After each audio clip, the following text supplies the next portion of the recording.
All right, Babygrande Golf. We are here, Rio Grande, Puerto Rico. Native homeland for Gigi Grande.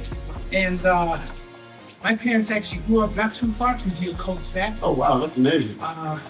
This is really close to El Yunque. Correct. It's the rainforest. That's why we're getting some rain right now. Right now. Luckily for us, this is the first day of many to come, and it should clear up in a little bit. The guys aren't set to tee off and practice rounds from 10 a.m. anymore. Correct. We got a little bit of time. Coach, thank you for having us, first of all. How long have you been hosting this beautiful event? Well, Purdue's been hosting this tournament since 1999, so Wow. quite a while. Long time. Yes, Devin Browse, who is the director of golf at Purdue, started it when he was coaching at the University of North Carolina, and then when he moved to Purdue in '98, kept it going. So I said, hold on, you can't take that's this. right. This is coming on me. Gotta keep coming down to Puerto Rico, no doubt, no doubt.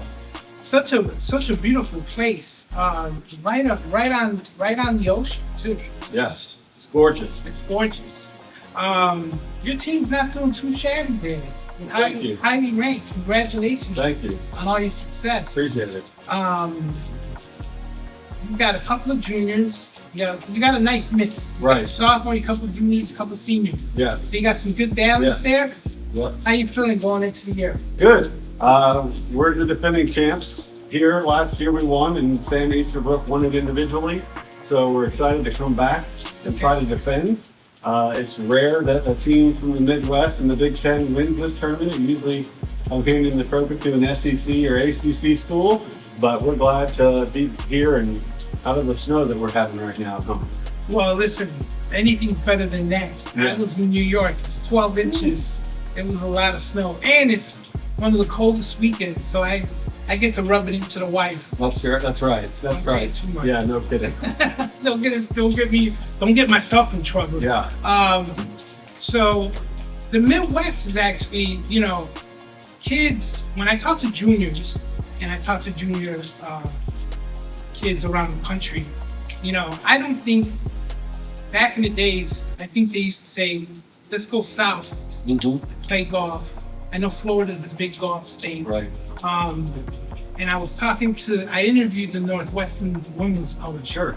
And I asked her the same question. I said, how hard is it being in a city that only has like 3 months of summer to coach a golf team? She says, well, I won the chip, didn't I? Yeah. I said, I guess mic drop. And Yep. I dropped the mic That's at right. that point. That's right. There's nothing else to say. That's right. So I don't think with all the technology that it's that hard anymore, is it? I mean, the facilities war has gotten real up in the Midwest. I mean, we've built a lot of great facilities for winter weather. Yeah. Whether it's Illinois, Northwestern, Purdue, or so many of the schools now have some excellent indoor facilities to prepare our teams to get ready. And this is our third trip. So we've been to Las Vegas to play in warm weather. We've been down to Naples to play in warm weather. So we took the practice trips to get ready for the weekend. That's awesome. You were actually just in Guadalajara, Mexico, with the Virginia women's that hosted that tournament. Sure. And Florida State took it again. They did a three-peat, and she just came off of losing a couple of really all-star girls to the LPGA. No doubt. And she was able to bounce back. With recruitment these days, is the portal making it easier or harder to get out there and recruit a good quality players? I think the portal in all sports, it kind of hurts freshmen because a lot of coaches will wait and get somebody who's more experienced. Oh, wow. But you don't see as much portal traffic in men's golf as you probably do in the other sports like basketball and football, where you have a little bit more turnover in your roster. I think golfers, for the most part, will find a spot, and if they love it, they stay there. Now, if there's situations where a coach leaves or something like that, Yeah. have a player get in the portal. But I think golf, there's not as much portal training.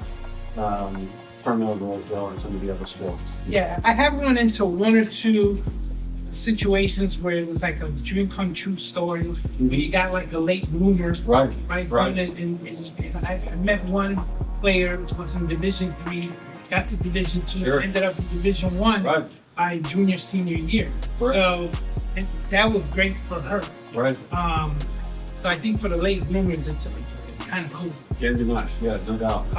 Is it hard to do the more traditional stuff, or are you going through a lot of video these days and Instagrams and check? Oh, for sure. I mean, that's part of recruiting. Whether it's for a freshman, if they're in the transfer portal, a lot of times it's super fast. And they'll decide within a week. Whereas when you're recruiting a true freshman, you start recruiting them almost 2 years before they even show up on campus. So it's a situation where when you're recruiting someone out of the portal, they may have the experience in college, but you don't have the relationship you probably do from a person who's traditionally been recruiting throughout their junior golf and high school career. And as far as these young kids, let's talk to the juniors for a second. Mm-hmm. Give them some good advice. Sure. What do you look for in a junior when you're out there recruiting? I think a lot of it's just basically the scores and the tournaments that you play in. We're here playing against the number 1 and number 2 teams in the country and a lot of top 25 and top 30 teams. So we look for players who have the experience of playing against the players on those teams. Yeah. So kind of depending on their level of experience competitively, but also you look for their attitudes, you look for potential growth. And obviously we're an academic institution, so they good academic fit. They want to major in a major that you have at your school. Or they're gonna graduate and represent your university well 20, 30, 40 years down the road. So there are a lot of factors that you look into, but number one and first and foremost is what they shoot. What they shoot. There you go. Let's get down to the brass tacks. That's right. Well, it was great talking to you, Coach. Good luck this weekend. Thank you so much. Thanks for being here. To seeing some great action. As you said, there's a lot of top 20 teams in this field, and we're here for it. Babygrande Golf, let's go.